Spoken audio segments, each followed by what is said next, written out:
Yucca जी Italy से। राधे राधे महाराज जी। महाराज जी, क्या संन्यास मार्ग मुक्ति के लिए आवश्यक है? देखो, चाहे पैंट शर्ट में रहो, लेकिन अंदर से तो सन्यासी बनना ही पड़ेगा। अंदर से सन्यासी बनना पड़ेगा, बाहर से सन्यासी बनो चाहे ना बनो। मोक्ष मार्ग का अवलंबन करने के लिए समस्त कामनाओं का, समस्त विकारों का त्याग करना ही पड़ेगा, तभी तो मोक्ष पद को प्राप्त होगे।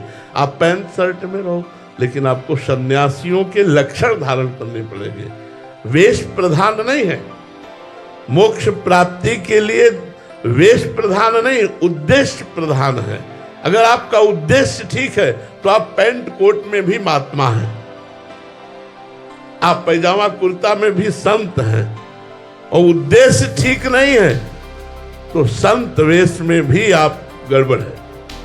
संत वेश में भी वेशधारी हरि के उर साले, तो सन्यास तो लेना ही पड़ेगा। वो मन से सन्यास लेना पड़ेगा।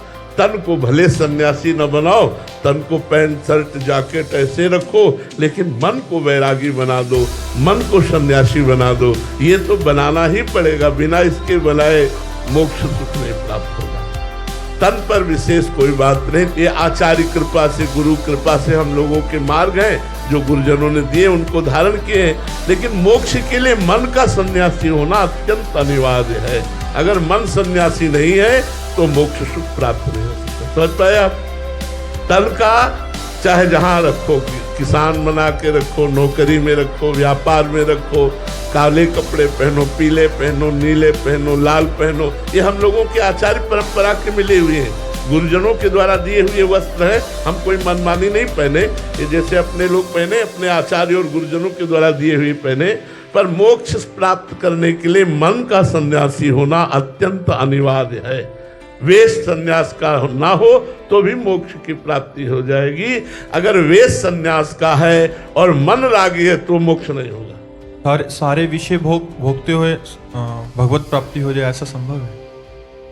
ऐसा संभव। धर्मयुक्त विषय भोगते हुए हो जाएगा।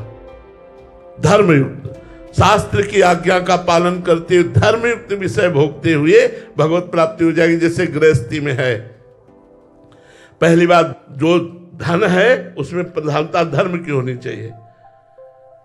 लोग धन कमाने के लिए, हम धर्म के लिए धन कमाएं और धर्म से युक्त होकर धन कमाएं, क्योंकि हमारे परिवार का पोषण, हमारे समाज का पोषण ये हमारा धर्म है, इसलिए हम धन कमाएं। धर्म से धन और धन से धर्म की पूर्ति के लिए। अब हमारी अंदर काम वृत्ति है तो केवल अपनी पत्नी में, वो भी 1 महीने में एक, जैसा शास्त्र आदेश करता है, संतानोत्पत्ति की भावना के लिए लिखा हुआ है, व्यभिचार प्रवृत्ति के लिए लिखा हुआ नहीं है शास्त्राज्ञा में। और अपने पूरे परिवार को भगवान का स्वरूप समझते हुए संपूर्ण आचरण कृष्णार्पणमस्तु करते हुए, नाम जप करते हुए, यदि गृहस्थी में उचित धर्म में नियम पूर्वक विषयों का सेवन किया जाए तो भगवत प्राप्ति हो जाएगी। ऐसा नहीं कि पशुवत आचरण करे, मनमानी खाए, खूब शराब पिए, मुर्गा खाए, व्यभिचार करे, बोले हम गृहस्थ नरक जाओगे। नरक की प्राप्ति होगी। अधर्माचरण करने वाले को नरक की प्राप्ति होती है।